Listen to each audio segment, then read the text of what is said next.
Good morning. Chris Williams is the founder and the co-owner of Lucille's restaurant there in Houston in the Museum Quarter. It's a very successful restaurant, very elegant Southern food. The restaurant was actually named after his great-grandmother. Chris is African American. They tend to serve a wonderful Southern cuisine. His grandmother, back in 1913, was starting a catering business in Fort Worth.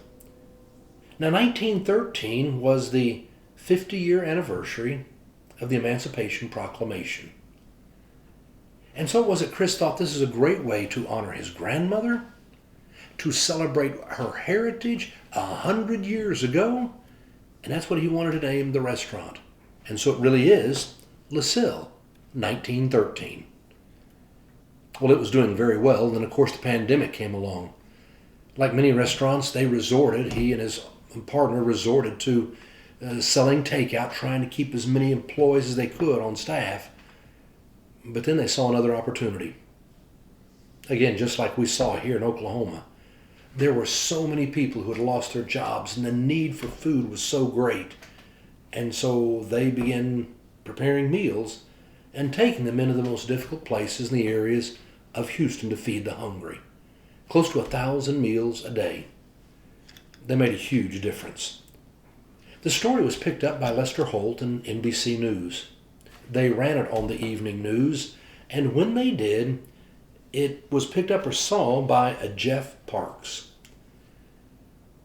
Jeff Parks saw the story, and he immediately called his sister Laura and said, "I know what we need to do with the food truck." You see, Laura had a son, Jesse. Jesse had grown up very outgoing, vivacious, friendly, but he had all kinds of health issues. And as he grew into a teenager and a young adult, these health issues became greater and greater. And like so many people, he began to get on pain medication, and before he knew it, with all the Oxycontin and things, he was hooked. He struggled with drugs. He also had some bipolar issues. He had always loved cooking with his mom.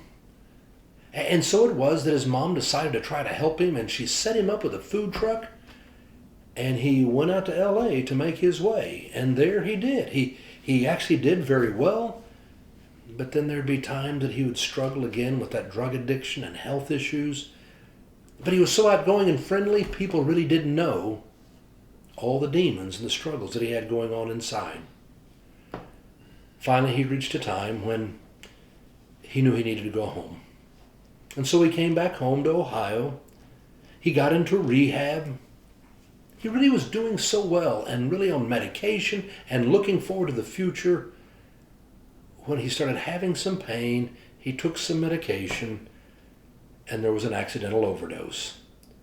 It was New Year's Eve, 2016, and Jesse was 35 years old. It was such a tragic loss for the family. For a while, they just had wondered what in the world to do with this food truck. You make a real investment in building a food truck. And when they saw this story, here Jeff called his sister, and so then he got together with his brother John. Laura said, "Absolutely, this is what we need to do." So the two brothers drove it down from Ohio. Laura flew in from Colorado, and there they met Chris to give him this food truck, just a gift, to be able to use it and go out to continue to bless others. Chris was so overwhelmed by the generosity in that gift. And he immediately said, what I'm going to do is I'm going to get Jesse's story and be able to tell some of the good things about him and have that on the truck. And then a number of the food items they were going to develop, they would name after the family, Laura and Jeff and John. No, he wanted to honor them as he used this gift to go out and to bless lives. And Laura and Jeff and John, it really inspired them and helped them to deal with their grief as they gave this truck to Chris. Because that's how it happens.